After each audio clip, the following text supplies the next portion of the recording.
I'd like to start by saying namaste to the nuns, Robert, fellow devotees. Mahashivratri is an annual Hindu festival which is celebrated across the country with great grandeur and held in remembrance of Lord Shiva, one of the Trinity gods in Hinduism. Mahashivratri means Great Night of Shiva in Sanskrit, and it occurs on the 14th night of the dark fortnight of the Hindu lunar month of Phalguna.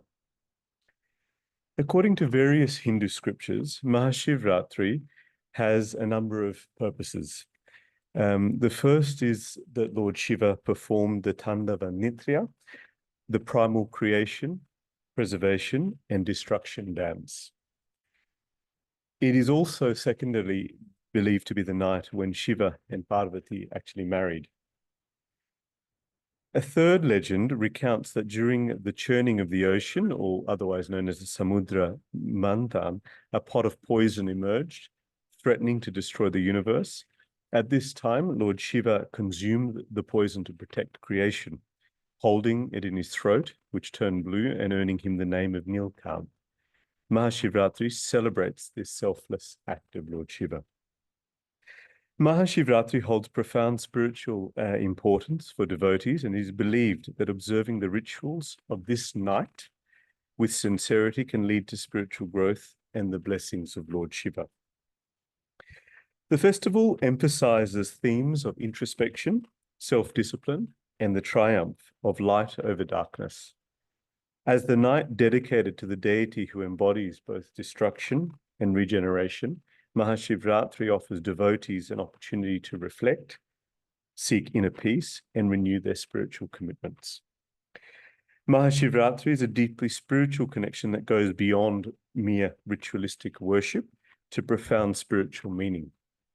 Just knowing the Shiva principle, realizing it, shifting one's mode of operation from the world of diversity to the world of non-dual oneness, is Lord Shiva. It is not just a festival to honor Lord Shiva, but also a symbolic event that offers insights into the nature of reality, the self, and the universe from a Vedantic viewpoint. 5 main concepts illustrate this point nicely. The first point is focused on the realization of Lord Brahman. Lord Shiva is often identified with Brahman in Vedantic texts, representing the supreme consciousness that is omnipresent, eternal, and beyond attributes. Celebrating Mahashivratri can be seen as an opportunity for devotees to meditate upon this ultimate reality, striving to realize their inherent unity within it. The dissolution of ego and ignorance.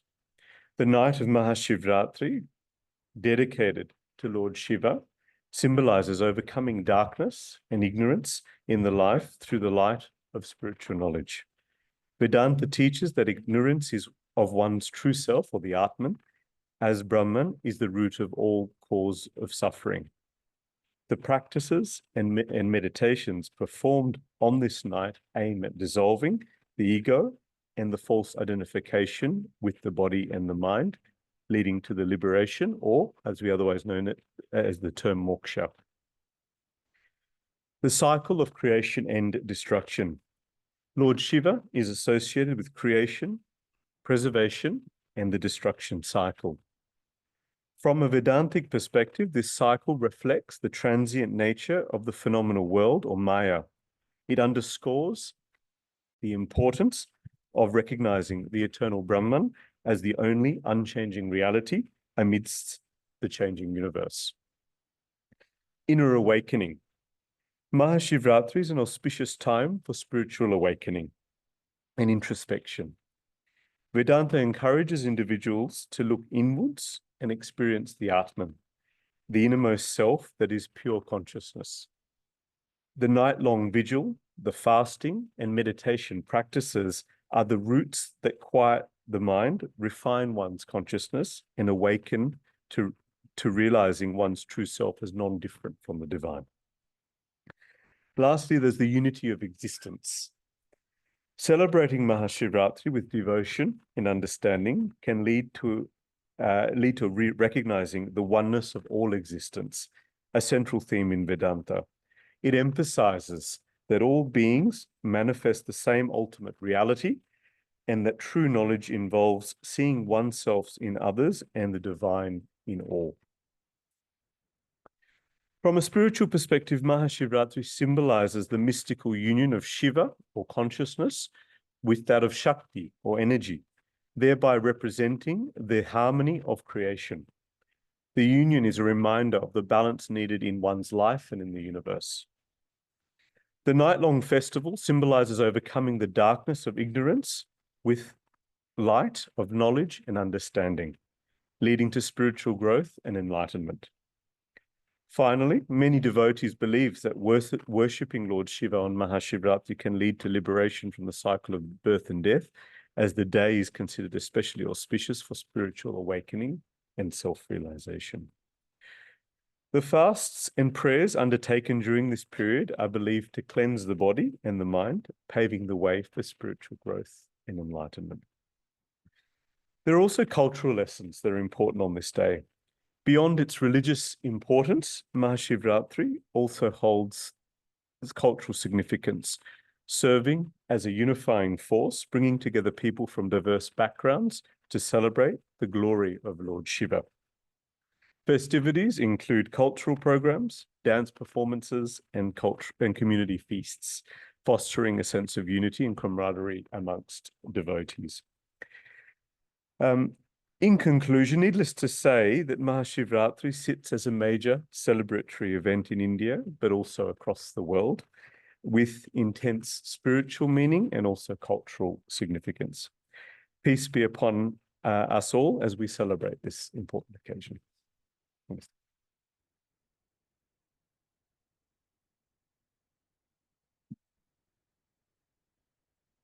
Thanks very much for that very informative talk, Vivek. The nuns will be doing some chanting now.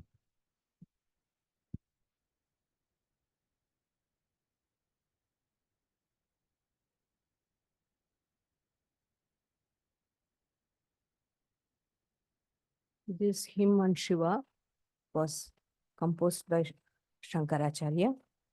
It signifies the Om Namah Shivaya. Panchaksha. Om Nagendraharaya Trilochanaya Bhasmangaragaya Maheshwaraya Nityaya Shuddhaya Digambaraya Tasmai Shivaya Namah Shivaya. Om Nagendraharaya Trilochanaya Bhasmangaragaya Maheshwaraya Nityaya Shuddhaya Digambaraya Tasmai Nakaraya Namah Shivaya. Mandakini Salila Chandana Charchitaya Nandeshwara Pramathanatha Maheshwaraya Mandara Pushpa Bahu Pushpa Supujitaya Tasmai Makaraya Namah Shivaya. Shivaya Gauri Vadana Jabhala Suryaya Daksha Dharana Shakaya Srinilakantaya Vrishadvajaya Tasmai Shikaraya Namah Shivaya. Vasishtha Kumbodbhava Gautamarya Munindra Devarchita Shekharaya Chandrarka Vaishwanaralochanaya Tasmai Vakaraya Namah Shivaya. Yajna Swarupaya Jatadharaya Pinakahastaya Sanatanaya Divyaya Devaya Digambaraya Tasmai Akaraya Namah Shivaya.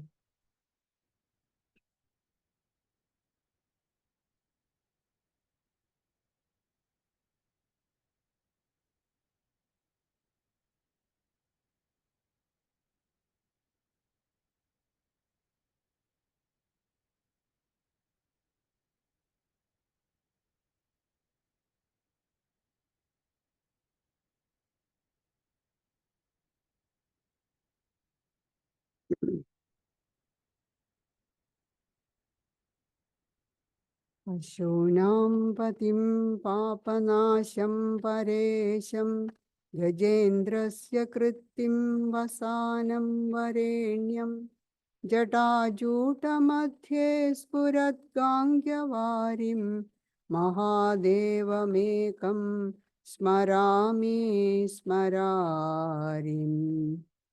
I contemplate on Mahadeva alone, the destroyer of Cupid, the Lord of beings, the destroyer of sin, the Supreme Lord, the Adorable One, clothed in elephant skin, the water of the Ganges surging in his matted hair. As you already heard Vivek saying, the Supreme Reality Brahman is nameless, formless, attributeless. So we say Sat Chit Ananda again, or Satyam Shivam Sundaram, Asti Bhati Priyam. So many different connotations are there, but it is something nameless, formless, attributeless. How can somebody adore such a entity which is nameless, formless, attributeless? So it's very difficult for ordinary people. As in the Bhagavad Gita, Sri Krishna says, embodied beings, it's very hard. What do you mean by embodied beings? People who are identified with the body. We are all identified with the body. So it's very hard. People will say, oh, I meditate on the formless aspect, on the Nirguna Brahman. We can say all that, but we are all identified with the body. As long as we are identified with the body, it's very, very hard.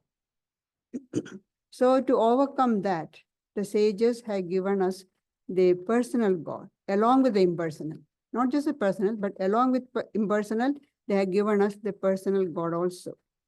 So in Vedanta, God is both impersonal and personal. When you say the personal God, it's not a personality or a particular form, divine person, but a divine attribute of the impersonal. Impersonal is the ultimate reality, but personal form is one of the attributes of the impersonal reality. So Swami Vivekananda says, he, the personal God, is the highest reading of the impersonal that can be reached by the human intellect. The personal God is the highest reading of the impersonal that can be reached by the human intellect. And what else is the universe but various readings of the absolute? The whole universe is nothing but various readings of the absolute. So we have got such personal forms. Shiva, Vishnu, Divine Mother, they are all personal forms of that impersonal reality. To show this idea of personal, impersonal, Shiva is worshipped in the form of linga. And unlike the other Vishnu or Divine Mother, we don't have sculpted forms of Shiva. In the temples, wherever we see usually worshipped, Shiva is worshipped in the form of linga, it's a small pillar-like shape. But when we think about Shiva, the first idea that comes to our mind is Shiva in meditation.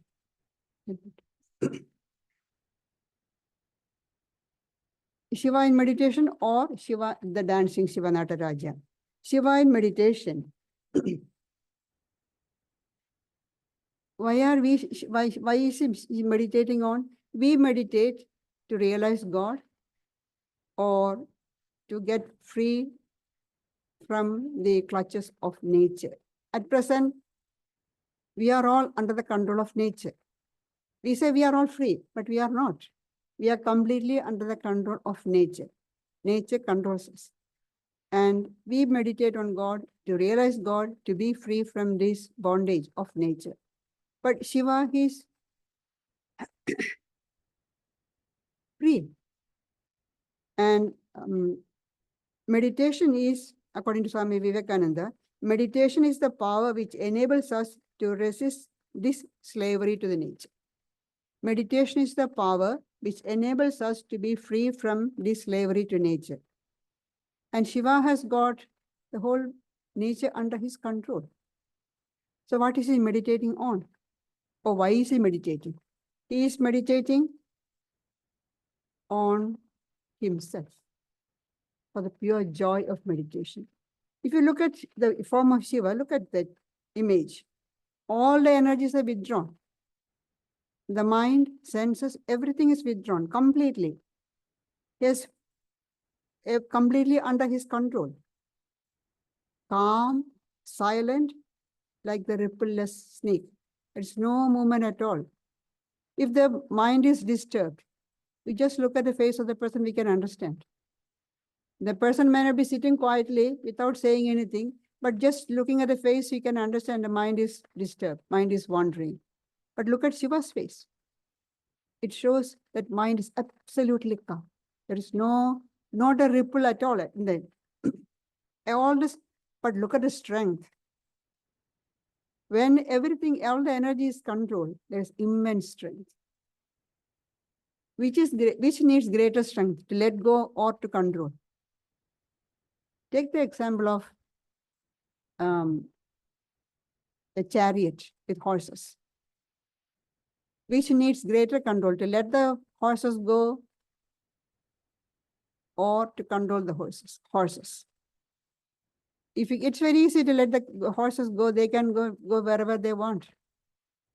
You don't gain any strength there, any power there. But to control them and go as you want needs great energy, great control, great power. Again, you can see if you just water, take the example of water. Water just flowing, there's no energy. You control, stop the water, build a dam, you get immense energy, you can produce electricity from that. So control is great power. When you control the energies, the controlling, concentrating, great power comes from that. When we are children, we used to study in the school.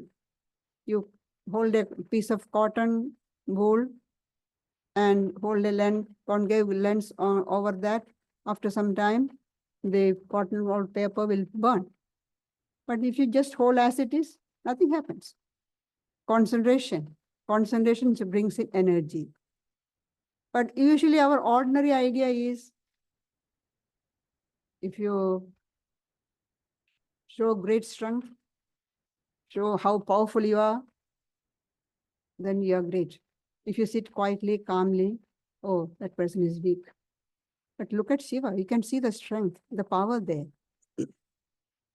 About this showing the strength, Sri Ramakrishna gives a very, talks about an incident that happened when he was in Dakshineswar. A wrestler came, challenging. Anybody who is going to take up the challenge? Anybody going to wrestle with me? He's a very, very strong, powerful wrestler. And others, most of them were afraid to face him. But one person, he says, one Hanuman Singh, he accepted the challenge. And then the day was fixed for the wrestling. And this man, this Hanuman Singh, reduced his intake of food. And the day previous to the wrestling, he completely fasted. And he meditated. Whereas the other man, he ate nicely, a lot of food, meat and everything. And everybody thought this Hanuman Singh will be the challenger who is coming, he will win. But actually he was defeated, utterly defeated by the Hanuman Singh, because he was meditating, he was controlling all his energies. Controlling energy makes you powerful. That's what Shiva does. He's all the energy is controlled. There is no movement. Mind is completely, absolutely calm. Shiva is, it's not a person, it's a state. Like Buddha. Buddha, we say Buddha is a person. No, Buddha himself says it's a state of enlightenment. It's a state that you reach. It's a state of perfection. It's a state of supreme knowledge, absolute deathlessness, extreme bliss. That's a state. Shiva is a state. Anybody can reach that state. We all have got that Shiva nature within us. We have to manifest it. That's all. It's not manifested. That's why Swami Vivekananda starts by saying each soul is potentially divine. That potential is within all of us. We just have to manifest it. So Shiva's face, the whole appearance shows that the mind is absolutely calm, undisturbed, like the rippleless surface of a lake. And how does Patanjali describes yoga? Yoga chitta vritti nirodha. Yoga, the union with God. Or and the definition he gives is yoga is control of the thought waves of the mind. There is no thought wave. Everything is completely controlled. And Shiva is known as Yogeshwara, the Lord of Yoga. In the Bhagavad Gita, Sri Krishna is called Yogeshwara. The last verse says, Yatra Yogeshwara Krishno Yatra Partho Dhanurdharaha. Tatra Sri Vijayo. Where the Lord of the Yoga, Krishna and Partha, there will be success will be there, victory will be there, glory will be there. So Krishna is also called as Yogeshwara because they all got the mind completely under control. Look at the picture of Krishna or any incident in the life of Krishna is never disturbed by anything that happen around him. Nothing disturbs him. Even the most dire calamity, he is facing it with a smiling face. That smile on his face is never erased. It's always there, the smiling face. So, but they are all Yogeshwara, the Lord of Yogas. But Shiva is also known as the Adi Yogi, the first yogi, because he is the one who gave us the discipline of yoga. There's a story behind it. For everything they have stories. The story goes that Brahma created the whole universe. Then looked at Shiva, looked at what is this Brahma's creation, how does it look? And he found that the creation, the universe, people, what are they doing? The life, full of misery. 99.9% misery and 0.5 happiness. That's all. And for that, and people are deluded by that tiny bit of happiness and go through life, death, go on and on, the cycle goes on. It's not much happiness. Shiva was very sad. The story says that he actually wept, seeing the misery of humanity, living beings. So much of suffering, he wept. That compassion, we can see much later in the life of Buddha. Again, the life of Swami Vivekananda, we see the same examples, the compassion for suffering humanity. And Shiva wanted to know how to mitigate this suffering. He thought over it. Again, thought over it means he meditated on the idea how to reduce, how to how to help the people get over the suffering. And the solution he found was yoga, meditation. You control all the senses and the energy, mind, make them concentrate, and there the mind calms, and you will have peace and happiness. Not that once you meditate, you won't have any misery. No, that will be there. All those people who are meditating, don't they have any problems, difficulties? It will be there, but they will be able to overcome that. They will have greater strength that these problems and difficulties won't take them, sway them off the feet. That's a difference. If you look at the life of all these great people, they had their share of problems. We say we all got problems. They also had their share of problems, but they were not swept off the feet. If you are strong, you'll be able to face problems. An example Swami Vivekananda says is, if you stand near the ocean, the sea spray will be coming on you. It's nothing to you. It doesn't hurt you, it doesn't harm you. You don't even feel. You enjoy. When the waves lash against the beach, the spray comes. But for a mosquito, it's a big thing.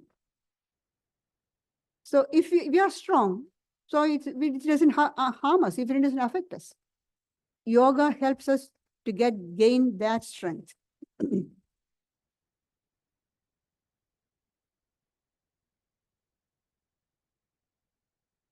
And this idea of removing the suffering of humanity, that is one great thing that Shiva wanted to do.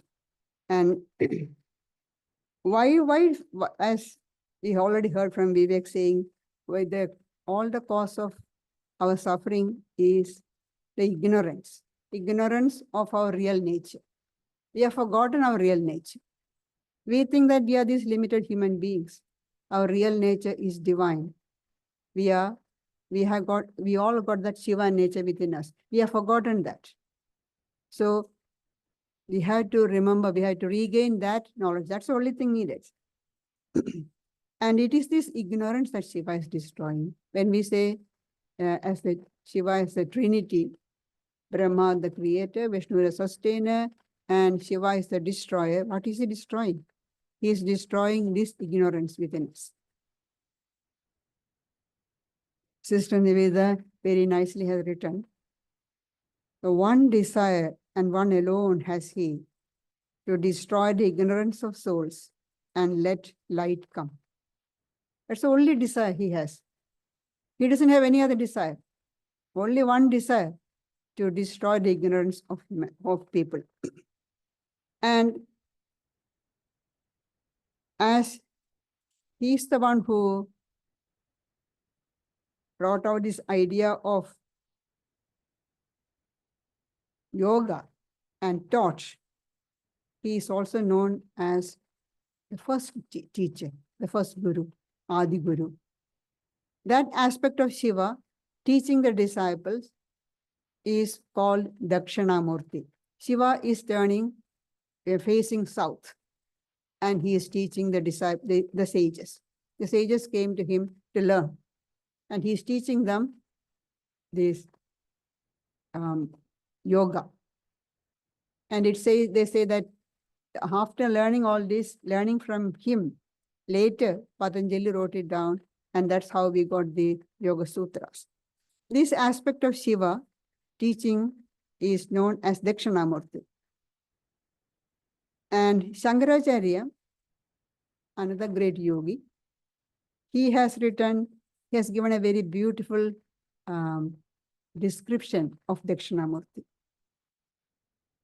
Says, Chitram Vatadoror Mule, Vritha Shishya Gurur Yuva, Gurostu Maunam Vyakhyanam, Shishyastu Chinna Samsayaha.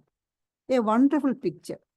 He is describing the picture that he has seen in his meditation. A wonderful picture. Beneath the banyan tree, the disciples are old and the preceptor is young.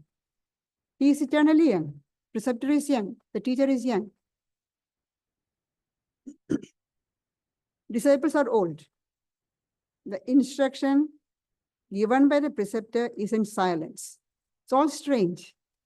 Young teacher teaching old students in silence. The instruction given by the preceptor is in silence, and the doubt of the disciples are dispelled. You just sit in his presence. He is teaching through silence, and all the doubts are dispelled. Through infinite compassion, he taught the science of yoga, and Shankaracharya again in the Vivek Chudamani says, the teachers are ocean of unbounded compassion. A real teacher is an ocean of motiveless compassion. That real teacher doesn't ask anything from you, from the disciple. Out of his infinite compassion, he teaches. That's what Shiva did. And the instruction is given in silence. Just being in the presence of that divinity, all your doubts are dispelled. It is when we read this, we are all skeptics. How can it be possible? Is there any proof? That's the first thing we ask. Is there any proof? Has anybody's doubt been removed just by sitting in their presence? Yes. We have proof in the recent times. Just by their look, their touch, or just being in their presence, doubts are removed, realization comes, enlightenment comes. There are many cases in the life of Sri Ramakrishna and his disciples, and much later, even in the present, in the life of Ramana Maharshi, we hear that. Just being in his presence, people's doubts are cleared. People go with a long list of doubts. We hear in the case of Sri Ramakrishna and all his disciples, people go with doubts. And somehow or other, the topic of discussion, conversation is that particular doubt. Or the action shows that particular doubt, whether the doubt is cleared. One example, the disciple of Sri Ramakrishna, Balaram, he's a Vaishnava. His father is Vaishnava. So Balaram also very following the path of Vaishnava, complete ahimsa, non-violence, don't kill anything. But when he sit for meditation, mosquitoes. Calcutta full of mosquitoes. But how can you kill mosquito?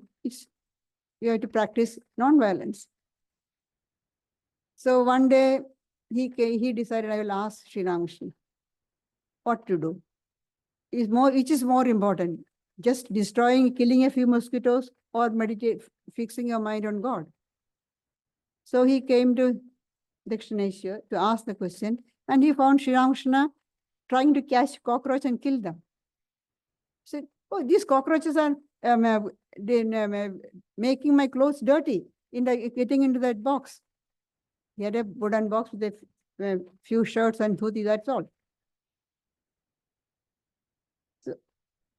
So how did Sri Ramakrishna know that Balaram is coming to clear that doubt? Another person, Swami Shivananda, one day wanted to know about Samadhi. He went to one of the house where Sri Ramakrishna is visiting in Calcutta. And the topic of that conversation was whole time he spoke on Samadhi only.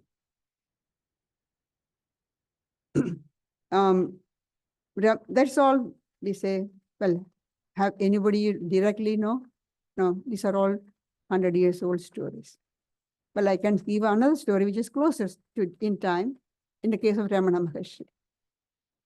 Gayatriprana Mataji has said she had visited Ramana Maharshi when she was a young girl. Her uncle took her, and the uncle had a list of questions to ask Maharshi. They went there, sat in front of him. Usually Maharshi doesn't speak, he just sits there quietly. And people go there who go there, they also sit there. Sat there quietly. Then after some time, it was lunchtime, they had their lunch. After, then sat in the hall for some more time. The uncle didn't ask any questions. Afterwards, when they're coming back, Mataji asked uncle, you said you had so many questions to ask, why didn't you ask? All my doubts were cleared. Just sitting there. That is why Shankaracharya says, all the doubts, the instructions are given in silence. Just by a look, a touch, a word, all the doubts are cleared.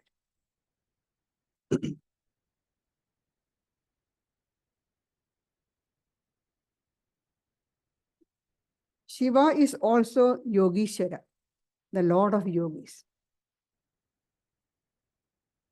If you look at Shiva, he doesn't have, he's an ideal of the yogis, ideal of ascetics. He's a mendicant, no possession, no wealth, no house. Even if I look at his, he doesn't have, unlike other Hindu gods, he doesn't have fancy clothes, no silk garments, no gold ornaments. They say his dress is a elephant, the skin of elephant or tiger. And he has got, yes, the kamandalu, the Rudraksha beads. One of his ornaments is snake, a live snake around his neck.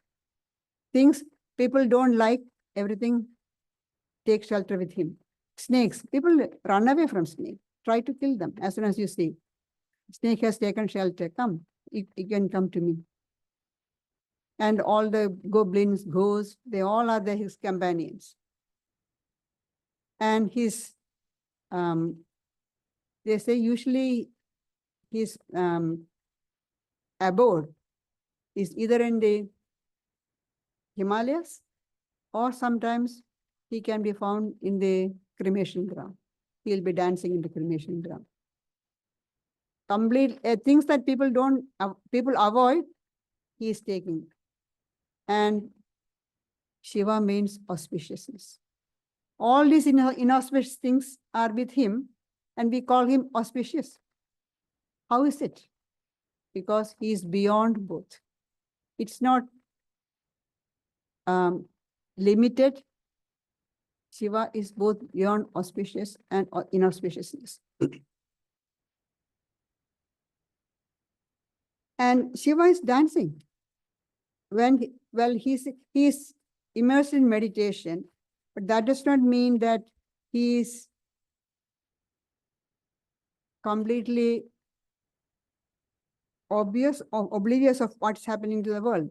But even when he is sitting in meditation, sometimes in the exuberance of joy, he's meditating his own self. He's not meditating on anybody else. He is Supreme Brahman meditating on its own self.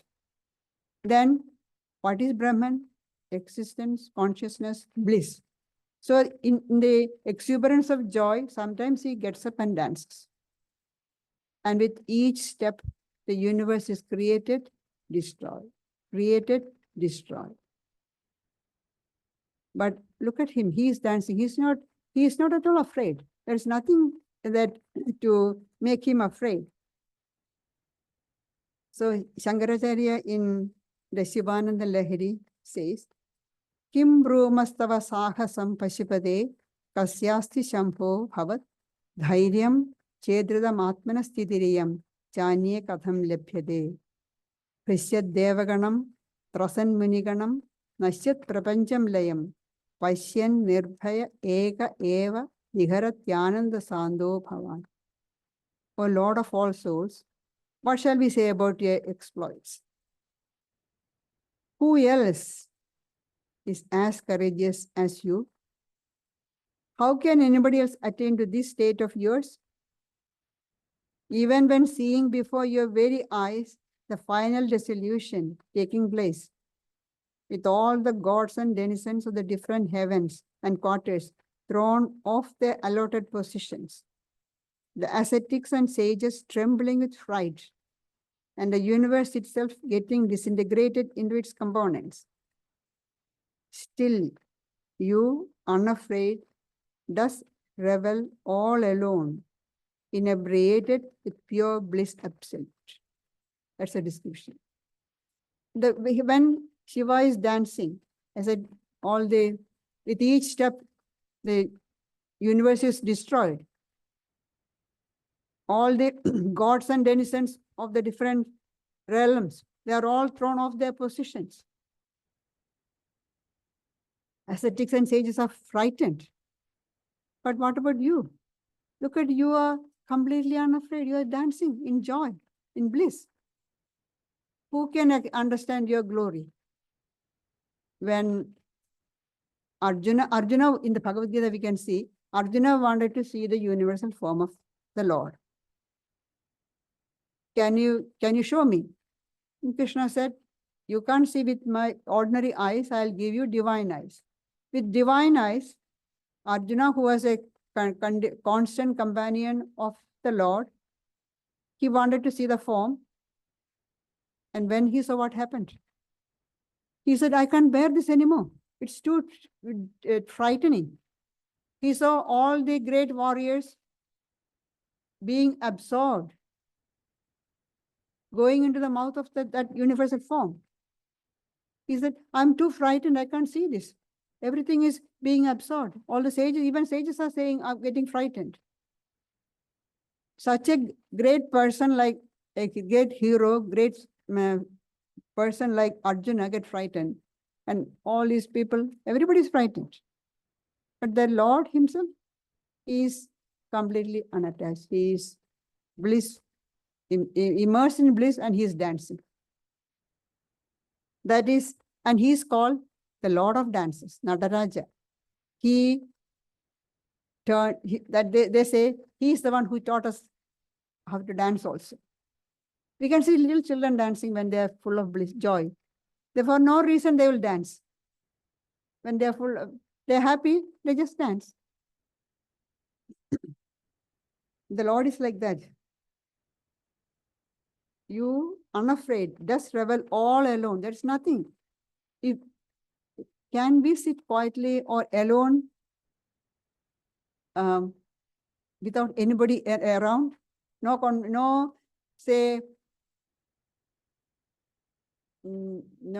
human being all around, no animals, nothing. How long can we remain in such a state? Maybe one day. Or if you see everything is being destroyed, say everything taken away by the flood or fire, can we still be happy and dance? That's what's happening with Shiva. He's unafraid, dancing in joy.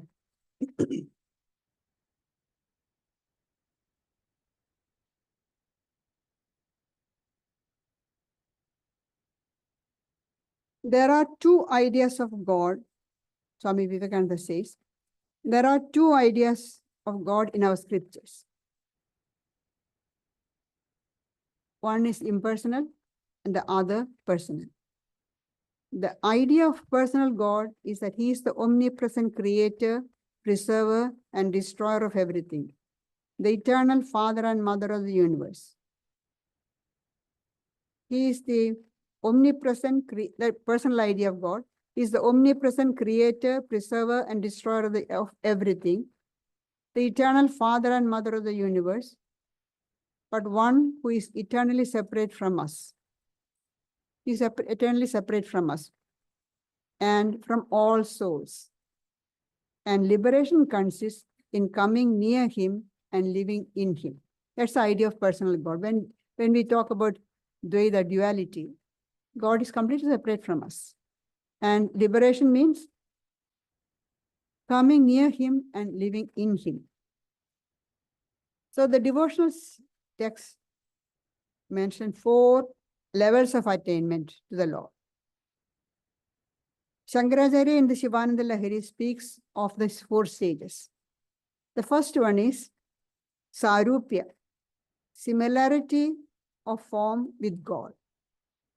Similarity of form with God.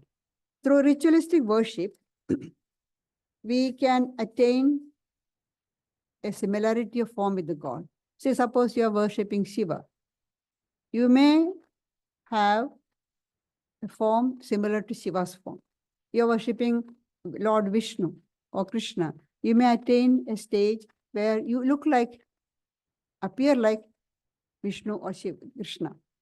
Then second one is Samipya, closeness with God. And how do we get that stage? By singing God's praises and glories. This is not just doing it just a day or two. It's not happening. It's a constant practice for a long time, maybe for lives together. But then you come close to the Lord. That's the second stage. First one is Sarupya, looking like the Lord. Second one is Samipya, close to the Lord. Then the third one is Salokya, residence in God's celestial abode. And that you gain by associating with God's devotees, talking about God all the time. So when people of similar temperament come together, they talk about the Lord. Their devotees come together, they talk about the Lord, their chosen deity, and sing the praises. And they say they can then, when they attain liberation, they live in the realm near the Lord. We say when we die, we'll go to Ramakrishna Loka, Shiva Loka, Vishnu Loka. Whichever is your chosen deity, you think that when you die, your soul will go to that plane of existence and live with the Lord. Then finally there is Sayujya, attaining oneness with God. And that comes by meditating on his form, comprising the whole of living and non-living world. Meditating on the form of the Lord as the whole of the living and non-living, animate and inanimate. That is the form of the Lord. You meditate on that, and then you become one with that. You attain oneness with God. So meditating as the Lord as the all-pervading reality, you attain oneness with God. So we see how through devotion, you go step by step and reach the stage of absolute oneness, Advaita stage. That is why Swami Vivekananda said, these are different stages. Dvaita, Vishishta, Advaita, Advaita are all different stages. Through following the path of devotion, you can reach the highest experience. But our limited human mind cannot fathom the majesty. So great, majesty of the Lord. In the Shiva Mahimna Stotra, it said, even if the poet Pushpadanda says, Lord, if the blue mountain be the ink, the ocean the ink pot, the branch of the heavenly tree called the Parijata be the pen, the earth the writing leaf, and by taking these, if the goddess of learning, Saraswati herself writes for eternity, even then the limit of thy virtues will not be reached. How great the Lord's virtues are. How to describe? Asita giri samam syat kajjalam sindhu patre, surataru vari shakha lekhani patramurvi, likhati edi grihitva sarada sarvakalam, tadapi tava gunanam isha param nayati. The blue mountain with the ink. You have to remember in olden time, the ink and ink pot. You dip the pen in the ink and write. So, blue mountain is the ink, the ocean, the ink pot, the branch of the celestial tree, Parijata, the pen, and where are you going to write? Where's the part of the paper, the whole earth. And who is going to write? Goddess of learning. And even if she writes for eternity, even then your glory cannot be exhausted. We see very similar sentiment expressed in the Quran. I say that if the sea were ink with which to write the words of my Lord, the sea would surely be consumed before his words were complete. Even if there were a second sea, it too would be consumed and the task would still not be finished. The same idea. We cannot finish describing the glory of the Lord. But with our limited mind, whatever we can, he is happy. That's why he has got another name, Ashutosha, easily pleased. Shiva is Ashutosha, very easily pleased. Shiva doesn't ask for much for his worship. When other god deities ask, we have elaborate worship, many items.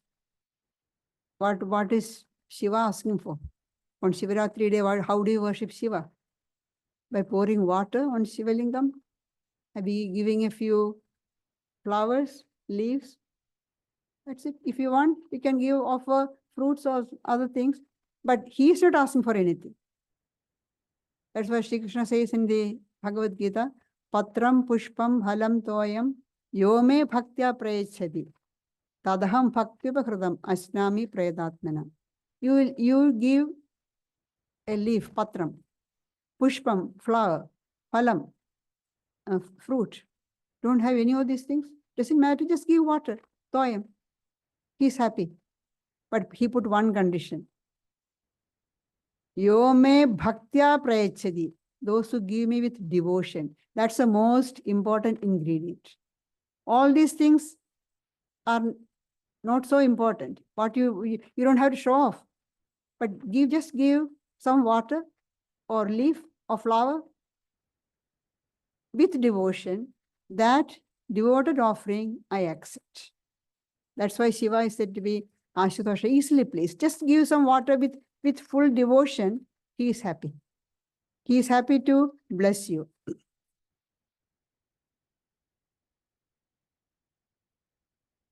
And thus Shiva shows us how to be happy and contented. And as I said earlier, Shiva is sitting in meditation, all the time meditating, so he doesn't care for us. It's not like that. Whenever anybody is in trouble, call on him from the bottom of the heart, he immediately comes to help. There are many stories in the Purana epics which describe how Shiva came and helped them out of the difficulty, dire situation. Vivek mentioned how he drank the poison in the mythical story of the churning of the Milky Ocean. The poison came up. When all the good things came, all the gods were there happy to grab them. All the elephant, the horse, the Parijata tree, even goddess Lakshmi, all came out from the ocean during the churning. Everybody was ready to grab. But when the poison came, they all got frightened. It's going to consume the whole universe. Who will save us? They went to Shiva. Shiva is in meditation, prayed to him. He came up, took the whole poison in his palm of the hand and just drank it. And Shankaracharya in the Shivananda Lahari says, the whole universe is in his stomach. So if the poison goes to the stomach, the whole universe will be destroyed. And if you don't drink the poison, the whole universe it's outside, it will be destroyed. So what to do? He just left it on his throat. And that became an ornament for him. He is called the blue-throated. The poison just remained at his throat. It didn't go down. And then what happened after that? Straight away back to meditation.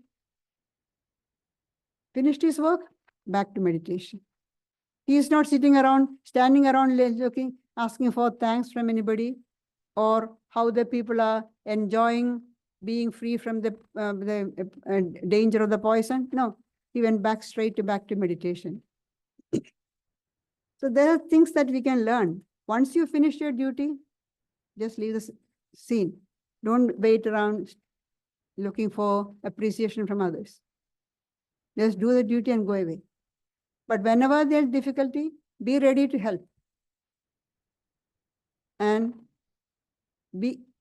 practice a little bit of detachment. He is not attached to any of these things. He is asked to do something, he does, goes away. Back to his meditation. Whatever we ask, he gives you. And then back to his meditation. That's what he had to learn. If we want to have a little bit of peace and happiness, we have to practice this. Be unattached. Practice to the extent that we can practice detachment, that much we will have peace and happiness. Who are the most dissatisfied, unhappy people? We think that, oh, those who are poor, those who are sick, they will be unhappy and miserable. No, they are not. Even you may not have anything, you may not have wealth, you may not have health, nothing, but you can be still happy if you are not attached. It's attachment that is causing all the problems.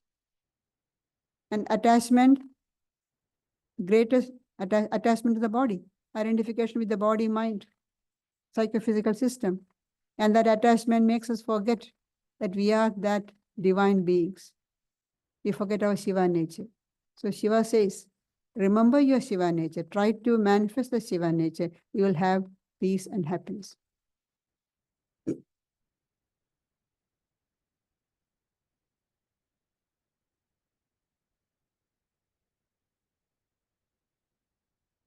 So just to alert you to what's coming up, we've got the weekly yoga class on Thursday morning from 10 a.m.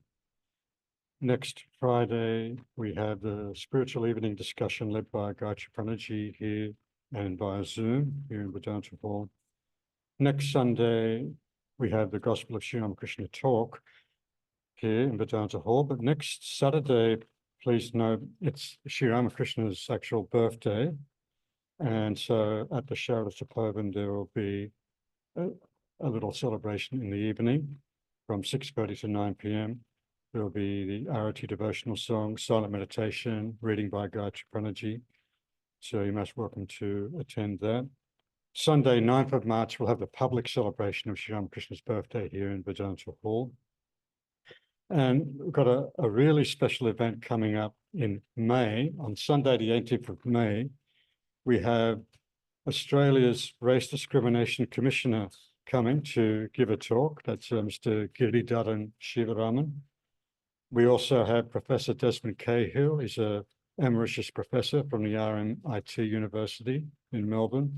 We've got a local member, state member for Strathfield, Jason Yatsen Lee, coming. We've got Councillor Sukirti Bhatta.